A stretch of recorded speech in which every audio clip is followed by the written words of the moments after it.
Salve, salve, nação rubro-negra! Olá você! Está no ar mais um Mister Mengão, o seu telejornal com as notícias do Flamengo. Campeão da Libertadores não vai mais vestir a camisa do Flamengo e Sampaoli dá tchau. Agora ferrou de vez. Pedro recebe péssima notícia de última hora e muda tudo. Relação deteriorada e elenco dividido. Jornalista abre o jogo e indica problemas nos bastidores do Flamengo com Sampaoli. Flamengo reinaugura seu museu em evento exclusivo na Gávea. Essas e outras você confere agora. Fica comigo até o final, porque aqui tem muito mais Flamengo pra você. Com a presença do nosso querido Zico, o Flamengo inaugurou seu novo museu com homenagem ao Mundial de 81 e aos ídolos do clube. A nova área conta com 14 espaços temáticos. Era um projeto da campanha do Landim e se dedica aí a diversas modalidades historicamente realizadas como futebol, basquete, natação e outros esportes olímpicos. Imenso orgulho, disse Zico durante o discurso de inauguração do museu, que vai ser aberto ao público a partir de hoje. Entre os setores dedicados ao futebol está o chamado Hall do Mundial, que relembra a conquista do Mundial de Clubes de 1981. Ainda há o Hall do Manto, onde são homenageados 12 jogadores escolhidos pelos maiores jogadores da história do Flamengo. Zico, Júnior, Leandro, Andrade, Adílio, Júlio César, Dida, Petkovic, Adriano, Bruno Henrique, Arrascaeta e Gabigol.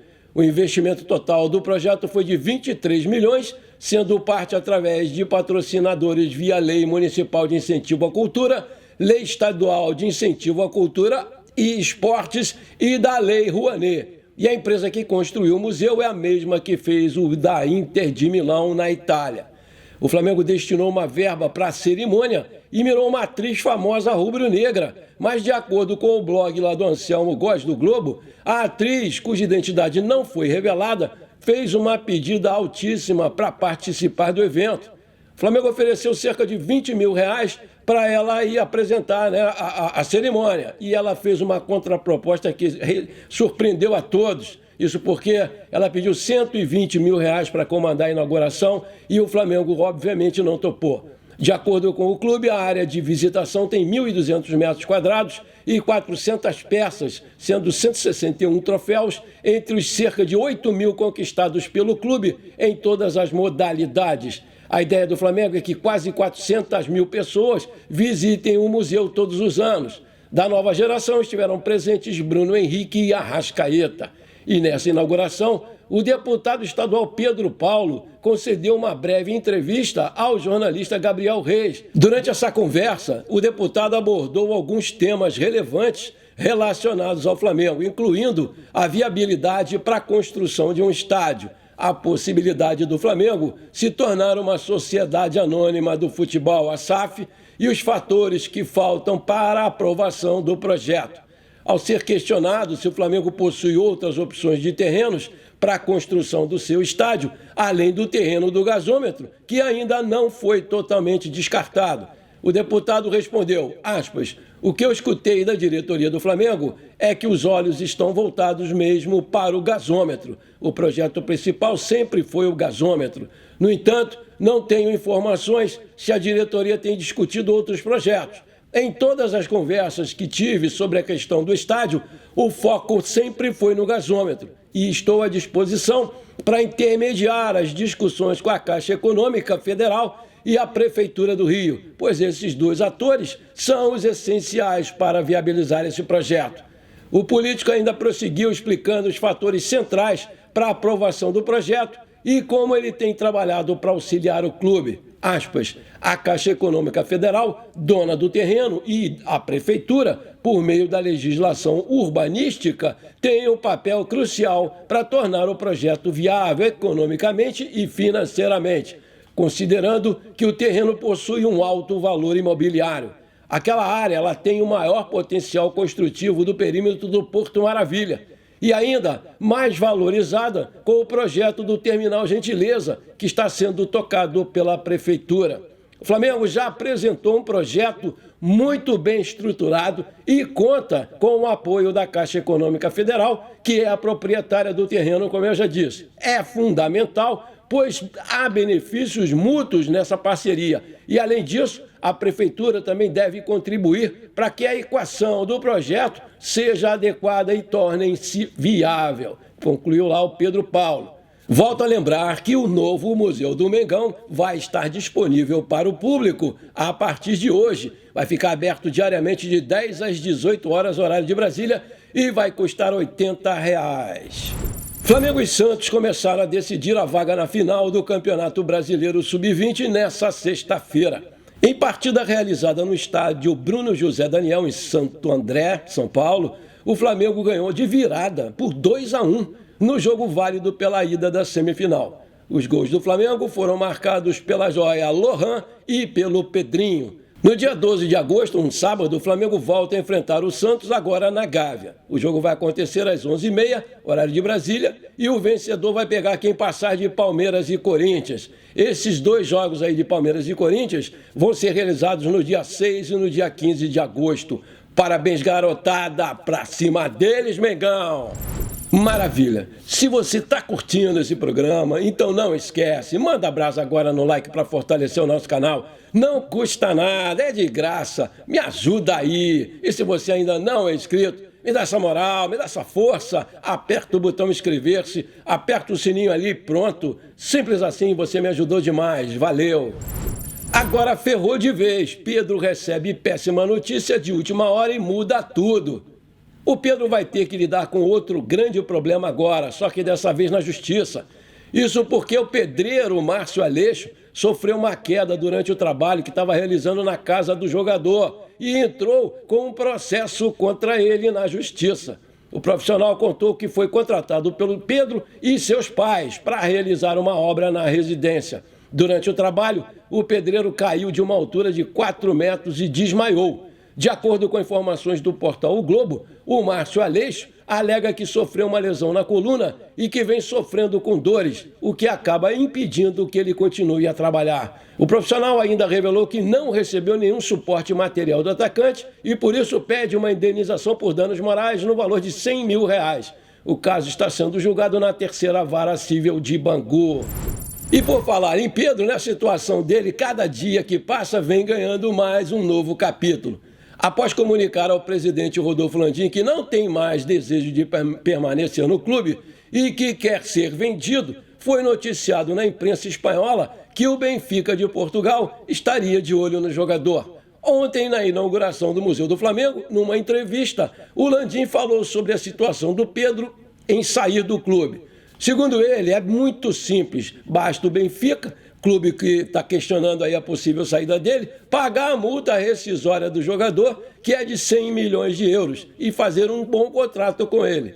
Ainda na entrevista, o Landim também falou sobre o caso Pedro. Assim como postura de Sampaoli, o presidente do Flamengo jogou panos quentes sobre o assunto, a fim de não estendê-lo mais. Aspas, o assunto do Pedro já está totalmente resolvido, passado, já está integrado, treinando com a equipe, vamos para frente, fecha aspas. O Pedro deverá estar de volta para a partida contra o Cuiabá no domingo pelo Campeonato Brasileiro, 17ª rodada, na Arena Pantanal e deve ser titular, uma vez que o Gabigol está suspenso pelo 3º cartão amarelo. Manchete, vai deixar o Flamengo, é um adeus. Campeão da Libertadores não vai mais vestir a camisa do Flamengo e o Sampaoli deu tchau. Nos bastidores, a diretoria segue em busca de fazer os últimos ajustes visando o segundo semestre. Reforços ainda podem ser contratados, desde que eles estejam livres no mercado da bola. Os cartolas, eles conversam com os empresários para garantir mais contratações para o Sampaoli. Mas, por outro lado, uma novidade sobre saídas deve fazer com que um campeão da Libertadores realmente deixe o clube. Estou falando aí do lateral direito Varela, que recebeu uma nova proposta do exterior. Ele nunca teve moral com o Sampaoli e agora, com o retorno do Mateuzinho, a sua situação deve ficar ainda pior. Com essa boa oferta para receber salários em dólares, Varela tem boas chances de deixar o Flamengo ainda nessa janela. Manchete, relação deteriorada e elenco dividido. Jornalista abre o jogo e indica problemas nos bastidores do Flamengo com o Sampaoli. Ao que parece, o problema recente enfrentado pelo Pedro com o ex-preparador físico do Flamengo não é a única questão a ser resolvida na Gávea. O próprio contexto da discussão, que culminou numa agressão física, punição e até demissão, teria sido um desconforto do jogador com o Sampaoli e com a sua comissão técnica, que supostamente o estariam prejudicando. Mas, segundo uma análise do jornalista Mauro César, o Sampaoli é persona non grata, não apenas por Pedro, mas o elenco estaria dividido em relação ao treinador e indicou o motivo. Aspas, o elenco do Flamengo se divide entre jogadores que não gostam da convivência com o técnico Jorge Sampaoli e os que não têm a mesma ou tanta dificuldade. Muitos não o admiram como pessoa, outros nem como treinador, sendo o motivo principal o pouco diálogo no dia a dia, afirmou o jornalista na sua coluna no portal UOL. Segundo o colunista, houve um consenso entre os jogadores de que haveria um esforço para serem profissionais, mas que muitos não têm identificação com o argentino e optam pelo distanciamento do treinador. Este só estaria recebendo apoio daqueles que vêm jogando. O Mauro César definiu a relação do técnico com parte do elenco como deteriorada.